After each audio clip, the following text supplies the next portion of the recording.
the whistle and stop, but play goes on. It's a very quick hand pass, comes out to Henderson. He kicks back into the hot spot, but Belmont defenders come out and taking a mark there. Is McNamara. Sean McNamara. That's a poor kick, but the player's in enough space to get away with it. Coming out now again is Thompson. He kicks down the line looking for Jones. Punched away from him, but first one to crumb there is Vermeulen. Neat little kick from him. Releases his teammate in Renton. Renton kicks down the line looking for Vermeulen, who has run on. And the co-coach for the Lions has the ball at half forward. Kicks right into the hot spot, looking for Evans. The ball goes over the back of the pack. Evans hits the ground, but it's another Evans who comes in and kicks with the left foot and snares it. It was Jack Evans who kicked the goal after Ben had dropped the mark. So it's a great little team effort for the Lions, and they're looking very, very active around the forward line. Their second goal on the board, 2-1-13. Bannockburn solitary behind, 16 points into the Common Nafine Hotel first quarter. Yeah, look, that was a pretty good goal. He knew where he had to be, and he got there. And for a big bloke, you've got to get there pretty quick. But I think the biggest part of that was the second effort by the other Evans, the first Evans, who was able to get into the contest when Bannockburn looked like they were going to bring it out and get a hand to it. And then it goes out to the other Evans, thanks to the other Evans. But I think the first Evans can take a lot of credit for that goal. Okay. If you can understand any of that. Yeah, we're with all that. Okay, back in the middle there. Fulton over the top, little tap down. Ball hits the ground, stacks on the mill. No clear, it comes clear. Clear for Bannockburn. Nice little left foot kick into the forward 50, and the mark has been taken by Ramos. He's 50 out. He's... And good news, Braids, the YouTube's up, so if you're listening and want to turn on the internet, we are also on television now. I hope they pixelate our faces, Rob. That's all I can say. Well, you're too, anyhow. Ramos going back deliberately. He's going to be kicking from 50. He's run around, played on, and that is not pretty. Run straight, son. Run straight. If you can't kick that far, anyway, the resultant free kick will be taken by Jennings in the back pocket for Belmont. He's looking at options now, and... he's got one long down the line. Ball comes over the back. Good little handball there. And now we have Henderson. Handballs back to Robinson. And ball falls back to Hendo, who goes backwards. Beautiful little smart kick. Probably cost themselves 15 metres, but they've kept possession of the ball. Weighing up the options here. Oh, hang on. The umpire's blowing a whistle. And we have a 50-metre penalty. Obviously, someone's intruded on the exclusion zone. He moved before the... I think it was the man on the mark. Yeah, and so Perkins is a recipient of the 50. He's taken him to the 50-metre line. He's gone short, out wide to Robinson, who has got as much time as he wants, plays on, kicks it, and needed a bit more time. He's missed to the left. So he's Bannockburn to 2 points. Belmont Lions 2-1-13. 18 minutes gone in the first quarter here. The Common Nafine Hotel. Listen to the pulse. And Belmont have the ball in the goal square now, looking to come out. They've been able to find their way out pretty regularly and kept Bannockburn under pressure. Goes right over the back of the packs. Coming out, taking the ball is Ben Evans. He hand passes it to Jones. Jones bumps his player out of the way. Handballs forward to give himself a bit more room, but Kieran Fulton comes in for Bannockburn. Hand passes to Spiller. Spiller back to Fulton, but he can't control the ball. He's won it back again. Very clever to Perkins. Perkins back towards a teammate. That's a long kick looking for Hetherington. He gets a hand to it, which is important because they're outnumbered there. Battaglia's then come in, got the ball, but knocked out of the way as Callum Elliott. The ball goes out of the play right in front of us during the interchange gates. Centre wing, club room side of the ground here at Bannockburn. We see the visitors, Belmont, 2-1-13, leading the reigning premiers and hosts Bannockburn by 2 points. 19 minutes gone. Fulton cleverly over to Battaglia. He quickly kicks down to his brother. So this is Lachlan who has it now. No, sorry, that Tristan has it now. Kicks it into the middle of the ground. Poor kick though.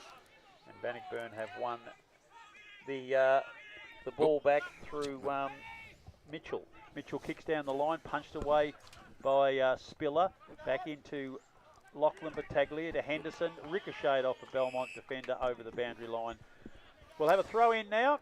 Very well. Take my Kunchka there and off the rebound. I don't know what he was throwing it out there for, but the boundary umpire who needs it. It was reserves footy, mate. The umpires ball it up. So it might be his problem. He might have come from a reserves game last round. So boundary umpire has it now. Throwing in front of us again. It's a short one. Umpire's a bit of an issue. Ruckman should be better prepared for that. Bannockburn punched the ball forward through Beardsall, goes over the back of the pack.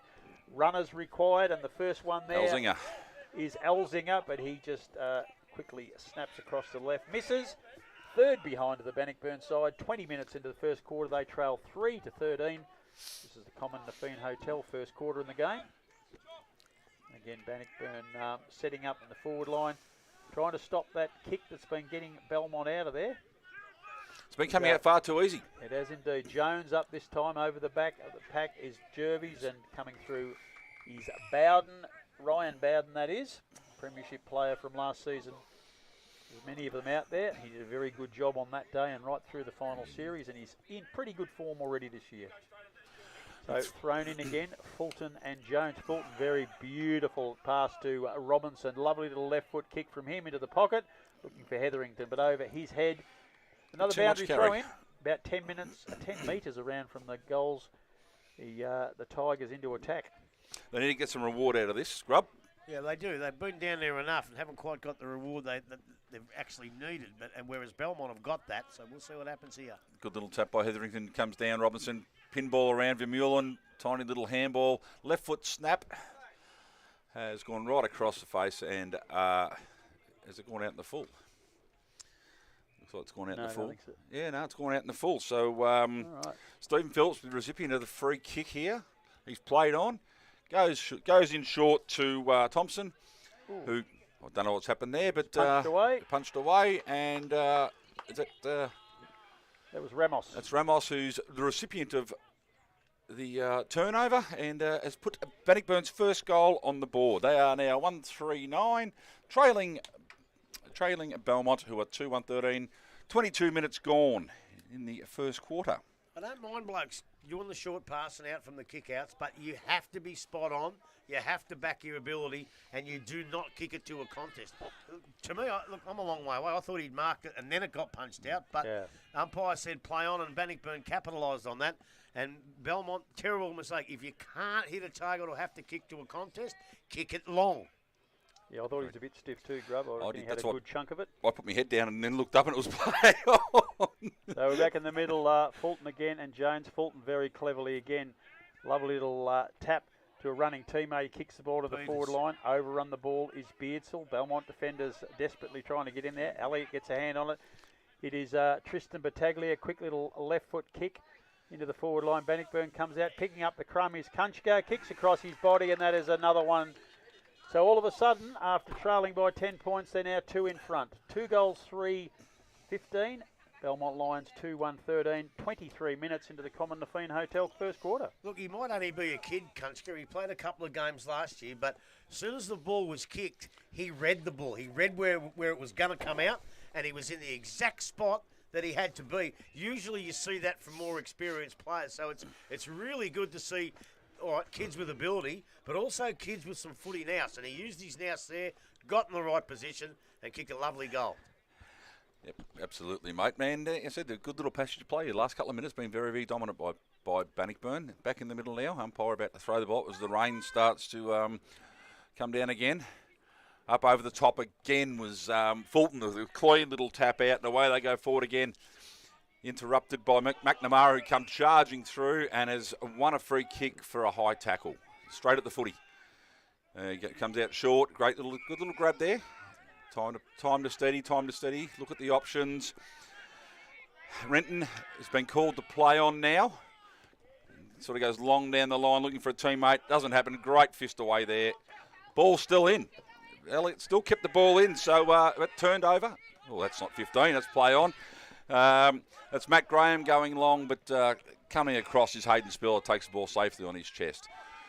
Spiller wheels around now onto the right foot. He's had a bounce. He's gone too far. The umpire's calling for travel, so resultant free kick will be to Jack Evans from Belmont, who looks like he's going back for a deliberate shot from roughly 50 metres out on a slight angle. So Evans last it is. Effort was abysmal at this. So see how he goes. Yeah, that wasn't good, but he's back deliberately. Good view from where we're sitting now. Off the boot, there it goes. It's a nice kick. It's bending back beautifully. Has it got the carry? It has. Yes. Belmont through the agency of Jack Evans, who kicks his second, and now 3-1-19 leading Bannockburn 2-3-15. The Commoner Fiend, 25 minutes gone, the Commoner Fiend scoreboard. Geez, he knew what he could do, didn't he? The big fella. He went back. He said, I can kick this. He did kick it. And he curved it around beautifully like he was on his own home ground. And that could have almost been the Fairhaven Homes goal of the day. Well done, Grubby. If you want a new home, go and see Fairhaven because they are the best. Beautiful. Beautiful. It was a nice little outswinger, that one. Evans is back in the ruck, and it'll be interesting to see he does make a difference. Fulton has actually won the ball out this time after doing it with his clever ruck work the last 3 stoppages. Belmont win the ball. There's come out of the back of the pack. It's quickly kicked forward by Beardsall over the back of the pack. Ramos running hard at the ball. He wins possession, tries to get it out from the pack, but he hasn't. The umpire said, "You've pulled it in, son, and you will be penalised." So Juanita Ramos has given up the ball, and Belmont's Stephen Phillips has got the ball in the back pocket. And again, players are peeling off for him, and taking the mark there is Sean Jubber. So Jubber's kicked short into the pocket, looking for a teammate, but doesn't quite get to him. Coming over the back is Jervis. He can't win possession of the ball. Players going hard there. Elliott's it was, back to Jervis. He can't get it through there. Coming through that time was Hose. He hand passes to a teammate, wrapped up immediately. That was Jervis, and we'll have a ball up. Corner of the centre square. Bannockburn slightly in attack. It's Fulton again in the ruck against Evans. Umpire's having trouble holding the ball. He had a couple of goes at it. So it must be slippery if they can't even control it. So Fulton again, lovely left foot tap, this time only as far as a Belmont player who coughs it up. That was Evans. Jack Evans, poor kick, and it's out of bounds on the full right in front of Bannockburn's coach's box. Perkins brings it back in. Finds Spiller. Spiller looking at his options on pretty much pure centre wing, right in front of the commentary box here. So Hayden Spiller going along towards Ramos. It gets through the back. Left foot snap. This is coming back beautifully. Oh, and just on the last line of defence, Jacob Steele got a hand on the ball from the kick from Nick Peters. That was a magnificent shot of goal. It bent back beautifully, didn't it? We got Jake Dow bringing the ball in for Belmont. They seem to have no trouble getting the ball outside the 50. He's come long towards Jed Evans. That's a great kick, and good hands by Jed Evans. Bit of time now to steady, directing traffic. He's played on. Gone long towards his brother. Coming across was Hose, who spilt the chest mark. He's butted up. He's working hard at ground level. Good little handball out there by Bath. Ball goes forward to Battaglia. Back to Hayden Spiller, who goes long again. Back into the forward line. Hetherington taken out of the contest, I reckon, here. Or has Ramos ended up with the free kick? One of the two, I reckon. As the rain has hit Bannockburn. That's serious rain now. I might just have a quick look at the have a look at the radar. See, Ramos. You don't need the bloody radar. You can see it's raining. And there's the sirens. This kick will be after the siren. 28 minutes. Commoner Fiend first quarter scoreboard. Juanita Ramos to put Bannockburn back in front at quarter time. Deliberate kick, and he's just done just that. So at quarter time, we have Bannockburn 3-4-22 leading the Belmont Lions 3-1-19. Grub? You got goal kickers there, Braids? I have. We have, for Bannockburn, we have Ramos with 2 and Kunchko with 1. And for Belmont, we have Jack Evans with 2 and Sam Jones with that beautiful, beautiful kick from outside 50 with the other goal for Belmont. And we might go back to you in the studios, Steelo. This is GDFL Match of the Day football on Pulse, your home of local football.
Found football action. The match of the day. Only on 94.7 The Pulse. We're back here at Bannockburn, where the reigning premiers are 3-4-22, and they're 3 points in front of a very, very plucky Belmont Lions, 3-1-19. I found that quarter quite entertaining. Rain ruined a little bit. Grubby, how did you see it? Well, I did too. I thought it was quite a good game. It's only second round of the season. Conditions a little bit wet. It was not too bad when they started. My only hope that it wasn't the best football we're going to see all day, because what worried me, that heavy downpour, if it keeps coming, the footy is going to deteriorate a little bit. There's nothing you can do about that, and then it'll become a big, hard slog. So, but the good thing about it is there's only a couple of points of difference. When you get a big, hard slog and a side's 3 or 4 goals up, it's so hard to come back. But with only a couple of points in it, we could be in for a really, really good game here, albeit maybe a low-scoring game. I'm just trying to find my list of best players here, which is, no one listens to them anyway because I've got no idea. But here we go. I thought for Belmont, I thought Barsick was in it early. Jones looked dangerous. He's got to do a bit more, but I think he will. McPherson was pretty good. McNamara. And I don't know which Evans is which, so I'm giving them all a tick. That's good. Good idea.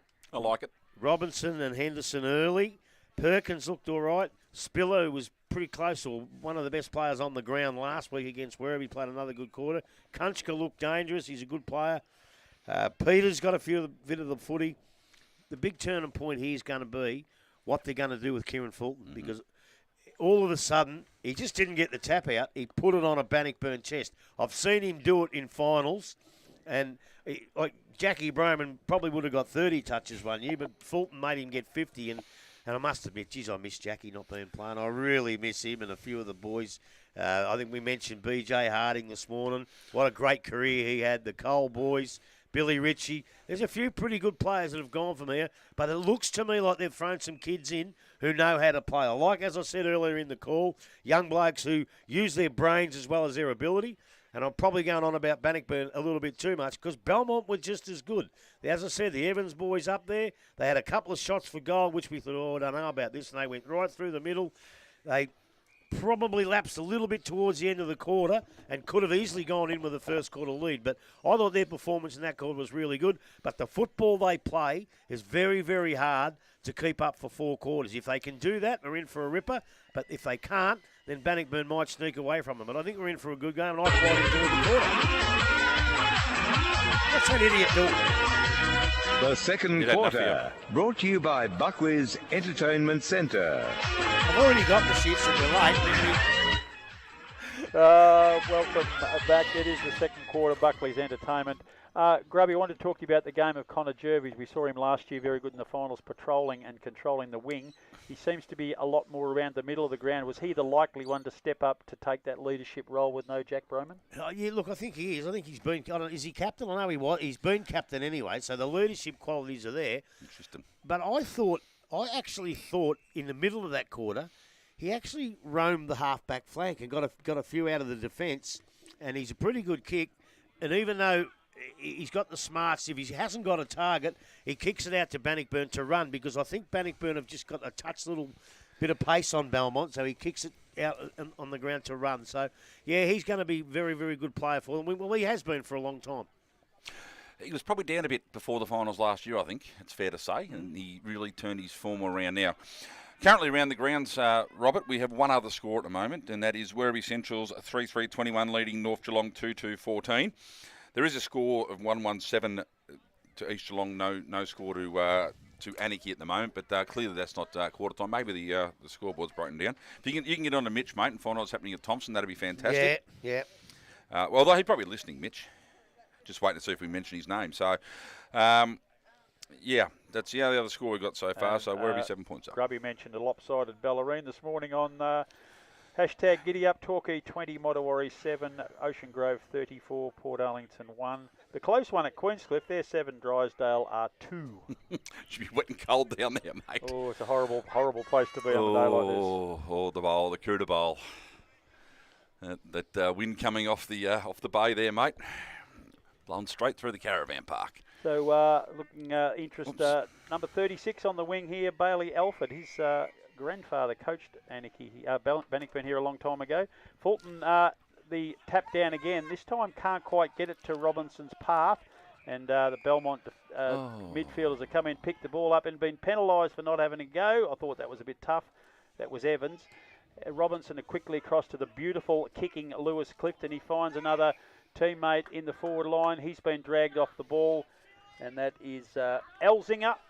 And he has the ball for Bannockburn. He'll be inside 50 just, but I don't think he fancies his ability to kick that far. He's looking for options. Head bobbing around, leads everywhere, so he's going for the hot spot. He's kicked it in the direction of the goals, and I don't know what he was worried about because that's gone right through the middle for a goal. That was a magnificent kick. He just acting grubby like he didn't think he could get there. He just guided it. Yeah, I think he was stooging because he knew he could kick it all the time. But that's the goal they wanted, Bannockburn. You've got to be careful of the way they run. They can open up the game. And a nice little goal at the start of the second corner. They're a confidence side, Bannockburn, you know. They go in during the year and come finals, they just get confidence. And they're just starting to get their confidence a bit now. And I just think Belmont Lions, they have to do something. Probably to curb Fulton in the ruck to stop them getting first use of the footy. Yep. Fulton up against Evans again. Fulton clean tap down again, but beautifully shark by Thompson there. Swings on the left foot, kicks it inside the Belmont 50, goes overheads here. Great little pick up there by Bowden, who got the handball across. Teammate immediately wrapped up in a great tackle. And that was Perkins who was wrapped up in the tackle there. So the umpire's going to ball it up now. We've got Evans versus Spiller. Evans pushed him out of the way and ball's hit the ground again. Stacks on the mill. Ball comes out to Spiller.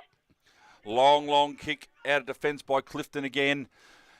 Good distance there. Belmont play goes to ground, gives Ramos a chance running on it, picks the ball up, looks long, great kick to Kunsko, who drops the chest mark under a bit of pressure. Belmont turn around through McNamara and steady up and kick the ball to, that is Jared. Jared goes back, looks through the middle. That's a great little kick there too. Just a little bit too much carry on it, but Jones picks up at the back, handballs across, misses his target, gives Bannockburn a chance to pick it up, kick long, but chest mark with no pressure at all. That wasn't a bucket of shit, it was splattered all over it. Yes, it would have been. So, anyway, ball out on the far centre wing. Finally comes free. Thompson again kicks long. The Belmont long lead out there by Graham. The ball spills through his hands. It's probably going to happen now, a little bit wet out there, but probably 45 metres out. The far pocket here for Belmont in attack. Newtown are belting Geelong West too. Okay. And go Newton. Newton. So boundary throw in far side of the ground. Belmont slightly in attack. Evans whacks it over the back of the pack for the Lions, but ball not going anywhere. The umpire's blown the whistle and he said there will be a free kick. It's going to Belmont, I reckon.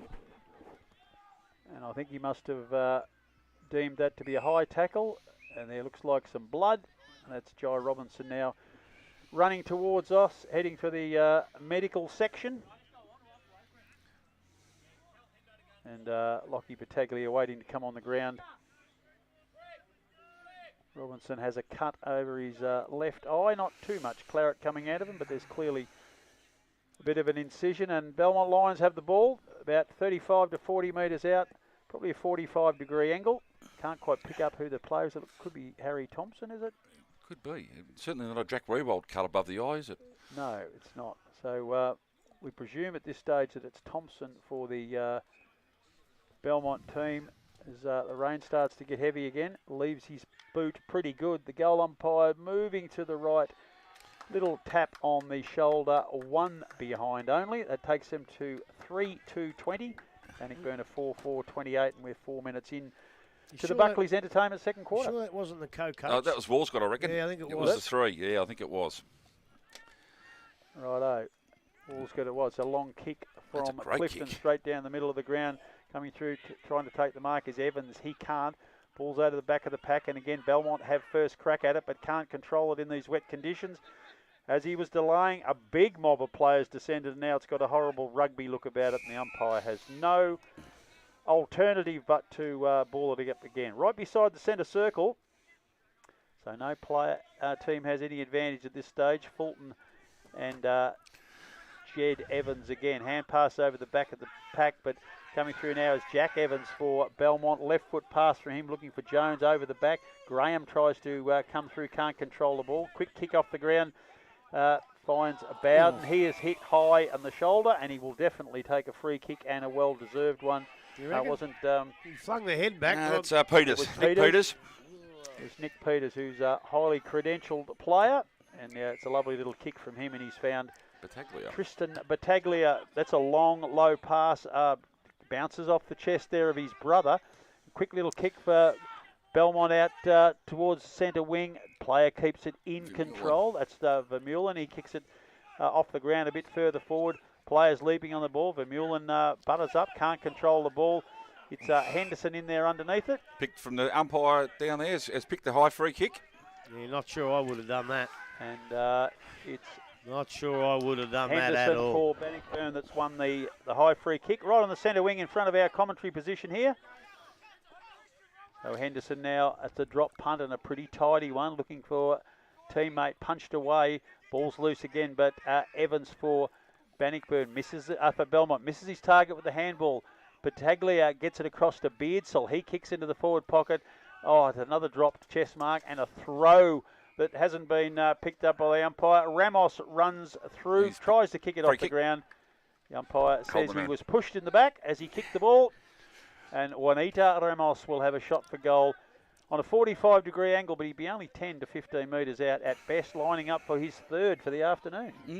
Be a bit of a St Albans feel out there, isn't there? The Battaglias, Vermeulen played there. I think Beardsall played there too, didn't he? Yes, definitely. So it's, I know, definitely played cricket there. But, there's been a 50-metre penalty. That'd make it certainty. Players now on the line. Ramos has an easy kick over his head. That's his third for the afternoon. Bannockburn's fifth, 5-4-34. Belmont Lions 3-2-20, and it's just starting to get a little bit ugly like you thought, Grubby. Well, it is, but there was a couple of kicks in there which they got for nothing, and when you're really battling to keep up with the current premiers, you don't need those little things. And I'll say 50-50. I'm not having a go at anyone. I'll say 50-50. But you need those 50-50s to go your way. And when they don't, all of a sudden you look up at the scoreboard and you're 3 or 4 goals down and in trouble. So they've got to fight their way back into this, the Belmont Lions. Back in the middle. And we've got Hetherington in the ruck against Evans now. Obviously, Fulton's having a bit of spell at forward. The umpire's picked out probably another 50-50 you're talking about, Grub. It may have been there, but wet day. There's a bit of leeway, I would have thought. Yeah, I'd like him to have a bit of an allowance, yeah. Hetherington is a recipient of the free kick almost in the centre of the ground. Looking at his options up forward now. It's today, kick it long. And he's kicked into the man mark, but he's got the ball back. 2 stats in 30 seconds. That's a good play. Nice little kick there run to past him and get Kunchka. another one. Get another one. Kunchka, 55-60 out, almost the edge of the cricket pitch there. And is he fancying himself to kick from there? He has. He's having a good look. He'd lose a leg. Kunchka deliberately goes back. He's kicked it fairly long. Fulton flies. The ball's punched away from him. Hits the ground off the deck and right across the face of goal. It's still in play in the back pocket there, but now it's been taken out by Jacob Steele. That was Connor Jerby's who had that little soccer goal sock off attempt the ground. there. I'm glad you picked up who it was, mate. I can't see that far. Anyway, the boundary up by throwing right in front of the club rooms here at Bannockburn. Bannockburn into attack. Kunchka gets rid of his opponent, snaps the one over his shoulder, only through for a minor score, which takes Bannockburn to 5-35. They lead the Belmont Lions 3-2-20. 8 minutes and 20 seconds into the second quarter. So Belmont's Jared has the ball in the goal square, waiting to come in. The options that were there in the first quarter aren't now, and of course with a wet ball, the risk's even higher. But he does find one out in the back pocket. He's found a teammate just out near the 50-metre arc, so they've come out of the danger zone, and that's a very good kick into the middle of the ground, and it finds McPherson. He gets his coach Vermeulen in the middle of the ground. He plays on quite quickly, cuts back into the middle of the ground after a first lead was cut off. He's put his teammate under a bit of pressure. Evans comes through. That's a high tackle. Might be high. Might be slightly high, that one. That is Hayden Spiller going to take the free kick for Bannockburn. Well, that ain't no 50-50. No, that wasn't 50-50, mate. That was that was 100. That was 100-0. Yep. He goes backwards to Peters, kicks over to Hose. Cross, and Hope has it. Hope. He's a neat little pass from him down, and Connor Jerby's covering lots of ground. Has now worked his way up to the centre wing. Another low pass from him over the head of Battaglia, but coming through strongly is Hetherington. Kicks low into the forward line. Kieran Fulton makes some space for a teammate, and what a brilliant job that was. And Battaglia runs onto that loose ball and kicks across his body, and that is a great team goal and very, very good work from Kieran Fulton, Grubby. Yeah, it was. And a couple of little mistakes. You can't make mistakes against good sides. And Bannockburn just showed you how good they are by the way they move that ball down the ground. At this stage, I'm not quite sure Belmont are up to that level to move it like that, so they've got to change their game. But look, back in the ruck contest now without Fulton, they've got a chance to get a few, although I must admit, when Fulton was there, that a couple of times Belmont learnt to shark the ruck tap out, which was good, but they've got to keep doing it. And as I said before, you can't afford to let them slip away because it's just so bloody hard to come back in this weather. Ball goes up. Hetherington versus Evans. Hetherington wins a tap down to Robinson, who's wrapped up immediately. Ball falls out.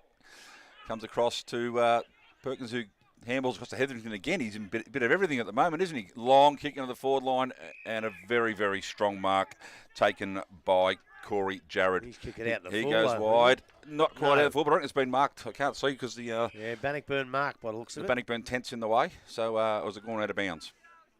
Off hands, I think Connor Jervis has put the ball down and it's rolled across the line, mate, for a throw-in. We are just guessing, and, you know.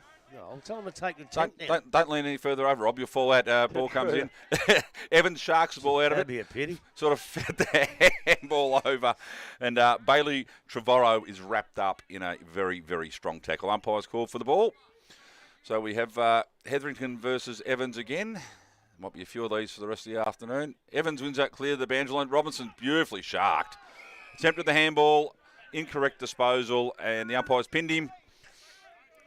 Belmont free kick. Zach McPherson with the ball in hand. I think it is. What a good job he's done today. He's been very good. Nice little short kick in. Ooh, strong hands there. The coach, Walscott, put the ball down. Robinson in under the pack where he expected him to be. I think we're going to call for another ball up here. The ball seems to be stuck in. No, the umpire is going to pin Robinson with, I'm not sure, it wasn't Robinson at the end. It was Hetherington. I'm not sure how he was supposed to get that ball out. But well, it's a matter of whether he dragged it in or not. If he dragged it in, it don't matter. I don't think he dragged it in. I think the ball's knocked in. Anyway, that's okay. That's better. Take the mark by Renton. Been a bit quiet, I think. He bit in the first quarter, but then went a bit quiet. So Renton on centre wing, right in front of the commentary box, drives it long towards Evan, but coming out and taking a fantastic grab is Ryan Perkins. That's a dry weather grab, that one, wasn't it? Yeah, and he's only a kid too. He looks the goods to me. Switches across to Spiller, who then handballs the ball over the top to, who's that, Jervis going long down the line, but turns the ball over, and I think Elliott was it? Yep, Elliott it was. Turn the ball over now. Belmont on the half-back flank, chipping the ball back through the middle, looking for a teammate here. It's cut off beautifully by Battaglia, who chips the ball out wide. Set a task for his teammates here. It's a 3-on-2 to Belmont, and that's fantastic by Elzinger. Kept the ball alive. Then Beardsall again off the ground. Ooh, charging through. This is young Harding, who is dispossessed. Elzinger again with a second, third, fourth effort, but Big Evans, I don't get any smaller as the day wears on. Kicks it long towards Jones, who fights the front petition, does well. Great little handball out. Robinson picks it up. Spiller with a bit of time now to have a look what he's got. Handballs the ball across to Tommy Barth, who then goes to Battaglia again. And here we go, running again beautifully. Perkins, nice long kick down the line. Contest, I think the ball's going to win here and be out of bounds. The umpire says, yes, throw it in, thank you. You know, you watch young Joy Robinson. He's a class player. He's one of the best players, or probably the best player last week. He's playing well today, but he still finds time to put on a couple of Shepherds in the last couple of minutes. I love that. Do it all. Evans gets it away from Hetherington to Ruck. Robinson right on cue, runs onto it. Kicks the ball, but straight up the pipe. So he's bringing rain. The ball coming through. It's a very good effort there. I think that's... that's to no one. Ball's getting hand pass down at Perkins. Comes through again. Done a very good job. Gets it to Spiller under pressure. But he gets it into Bowden. Knocked out of his hands. Graham's there for Belmont. Clever little hand pass across there to Thompson. Thompson to Henderson. The umpire's going to call a ball back. Perkins has got a high tackle, and he has won the ball for Bannockburn. Half-back flank. His side leads by 21 points at the 14.5-minute mark. of the Buckley's Entertainment second quarter here at Bannockburn. He's been fantastic. So Perkins kicks long down the line. There's an Evans underneath that. Can't quite get the right position. Coming across there is Renton, who's come back into the game in the last little while. Sling the umpire's found a free kick, and it will actually be a Bannockburn free kick to Beardsall, who was dragged off the ball. He's called play on now. Beardsall's kicked it into the pocket, looking for Fulton. He can't quite take the mark. Renton hand passes very quickly to Jared. Jared's a neat little left footer. Finds a teammate there. Just short of centre wing, back into the middle of the ground. And Walsgett, co-coach. He gets it across to McNamara. He kicks long across the ground looking for Ben Evans. Ben Evans gets a hand pass out wider to Borg. Borg kicks down to the key position and coming through with a very strong mark. Jack Evans, 40 metres out directly in front. We've seen his kicking today to know that he is well within range and his capability. So this one, an important one, Grubby, to get them back in the game. They just lost a little control. Yeah, well they have. And another goal the other way puts them almost out of the game before half-time. So they really, really need this one. So Jack Evans it is. Goes back, leaves the foot pretty darn well. The goal umpire has not moved a muscle except to put his two fingers up. Much needed goal for Belmont. Therefore, 4-2-26. Bannockburn 6-5-41. That is on the Buckley's Entertainment second quarter scoreboard. Well, look, it was a good, strong mark. You called it well. But the kick coming in could only be in one spot. To the left, Bannockburn spoil it. To the right, Bannockburn spoil it. But right to the middle, gave him no chance. So that was a magnificent kick that set the goal up. And again, a beautiful kick for goal by Evans. And they're just keeping themselves in it. And they've just got to keep themselves in it if they can. Almost coast-to-coast footy, that, Grub. They almost went from one end to the other without Banno touching it. You're right, the disposal was fantastic. Back in the middle here, umpire throws the ball up. Hetherington jumps over the top of Evans but misses the ball. Ball spills free to Henderson, who has gone long into attack. Great effort by Jennings there, brings the ball to ground. Bannockburn scrapping hard. Belmont the same the other way. The ball's coming free now. Oh, good little tackle there. Quick left foot kick. Has gone out in front of Borg and his teammate there. So there'll be a ball up on about the 50-metre line in front of the club room, the change rooms here. Bannockburn's forward 50. Jennings did a really good job there under a lot of pressure. Mark, he was really, really working hard. He was under a lot of pressure, absolutely. Ball's thrown in. Hetherington picks up and kicks into the hot spot, but there's nobody home there except for, that's not Jennings again, that's... Is it Walscott? No. Walscott's the short sleeve. All right. Wait, through it in the middle here. Oh, no, not a good turnover there. Not a good turnover. Elzinga is the recipient of an errant kick. 1 on 4. He looks up, kicks it short, and I don't know what's going on there, but why hit the ground, I'm not sure. Belmont cleared the ball away. Umpire has paid advantage for a free kick, so...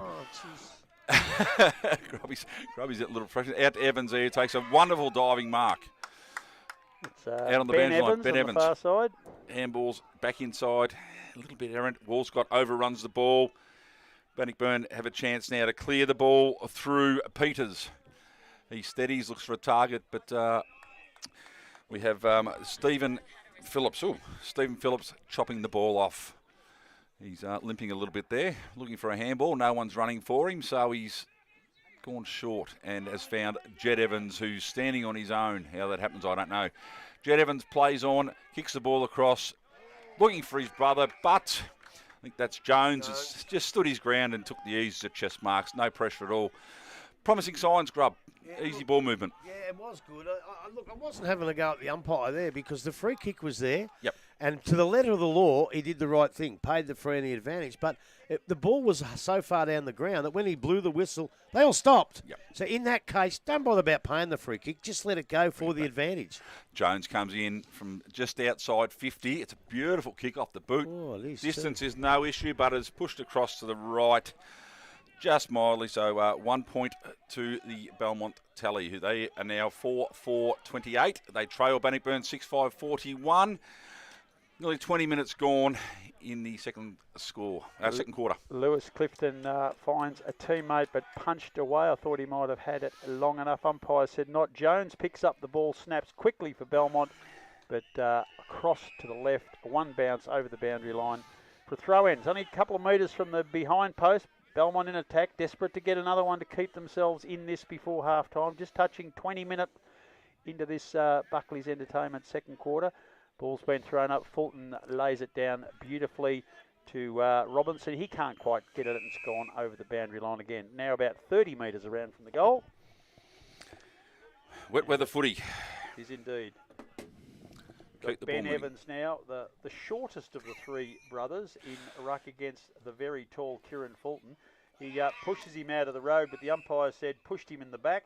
It's unfortunate for Belmont because he grabbed the ball, snapped it over his shoulder for a goal, but that will not count. Kieran Fulton will take the free kick for that. Yeah, but it's not that unfortunate. Like, it was a flat-out easy free kick to pick, and if he didn't do it, then they wouldn't have got the ball like that. So, yeah, he had to get it illegally, and the umpire was up to the task. It was definitely a free kick. He can't push blokes out like that, although they're letting them do that a lot these days with the hands. In my day, you had to use your body and nothing else. Well, that's all you had, mate, because that's all you had was your body. Yeah, exactly. Well, that's all you're allowed to use. Well, that's right. So Fulton kicks across goal and finds Hope on the far side of the ground. Neat little kick from Hope, and I reckon that is Bailey Alford. They're doing a very good job over there on that wing, and he kicks it further down and finds Lockie Battaglia, and both Battaglias have been very active this afternoon. I've quite liked their game, and Alford's run down and made position again. Another little pass from him, this time punched away, but I think, oh no, he didn't pay the free kick. I thought Battaglia may have had one around the shoulder as he went for that mark. The umpire let it go. The ball's hit the ground. 4 players have jumped on top of it. And there will be a ball up not far from the centre circle. Evans is pushed out this time by Fulton, but legally. Fulton had a clear crack at it. He's picked it up again. Hand passes across to Bowden. Bowden has released. Well, that's down the ground. Should be, but it's down the middle of the ground. Ball's gone over the back of the pack. Jennings does a very, very good job again for Belmont. It's a long hand pass out looking for Jared. He's gone well past him. Ramos is going to be first there for Belmont. Clever hand pass back into space, but first to fill that space is Belmont. Ramos picks it up again when the crumb falls down. Another hand pass smothered.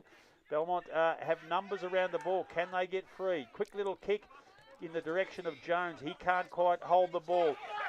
Oh, there's the umpire's the free kick, a high free kick, and it will be Hayden Spiller who's won that.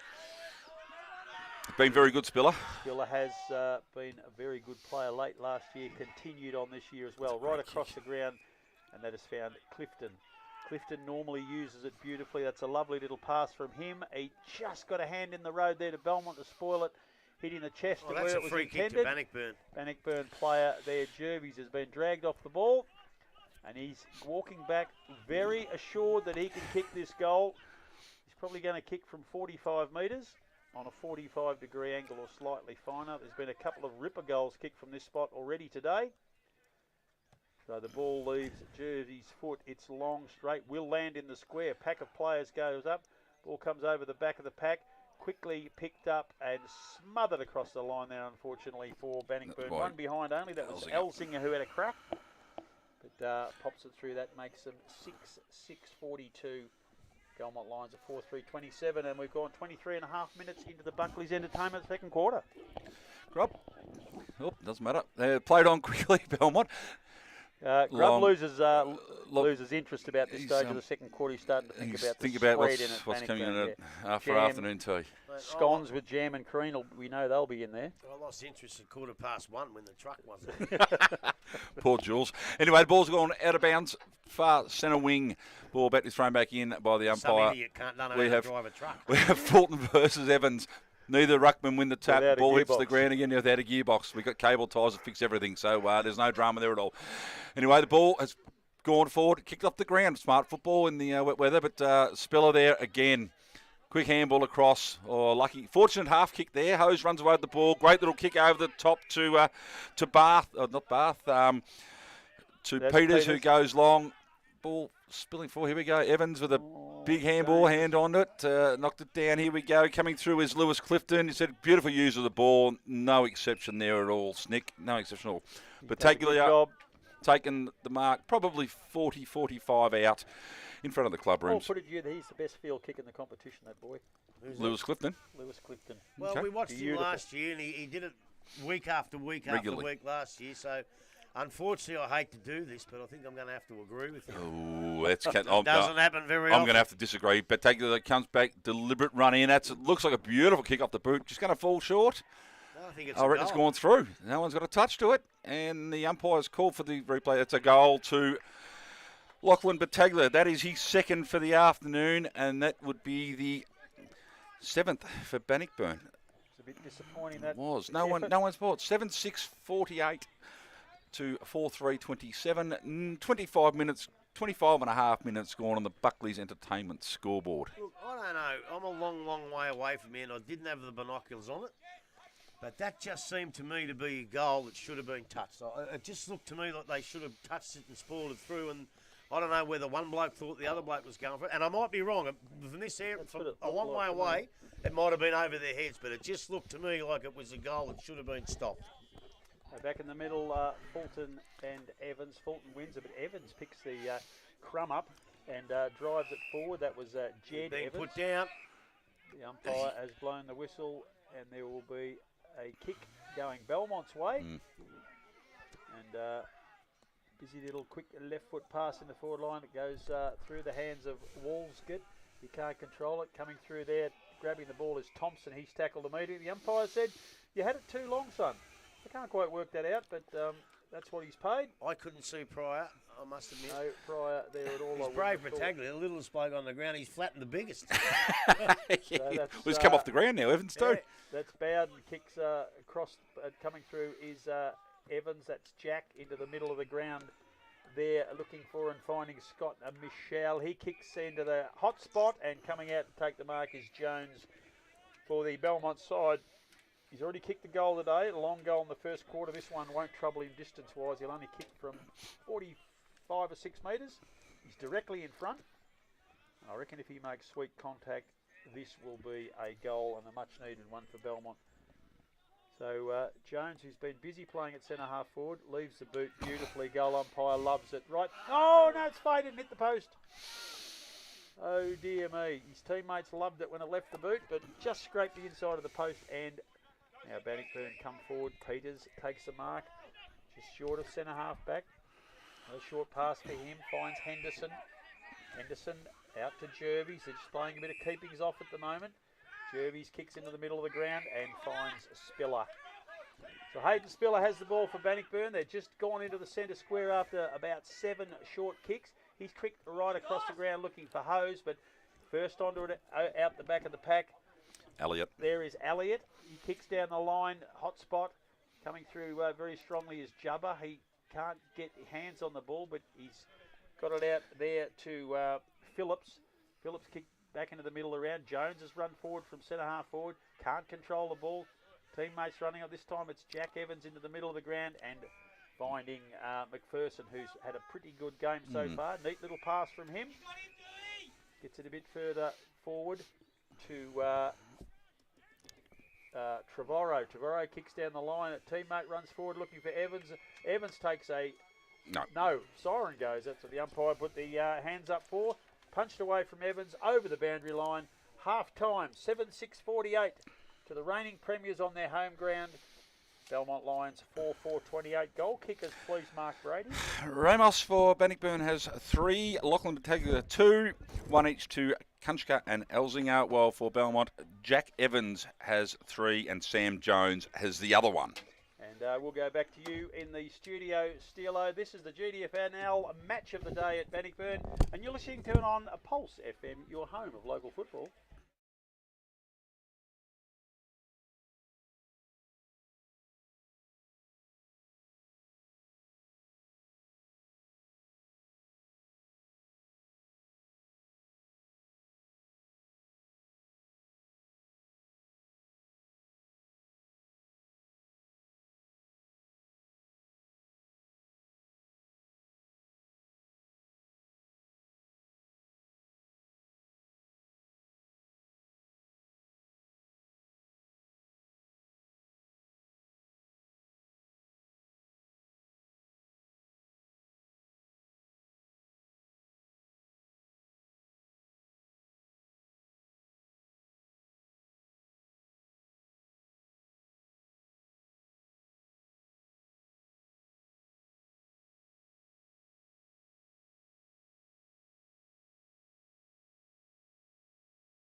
The third quarter, brought to you by De Granby's Sports and Cycles.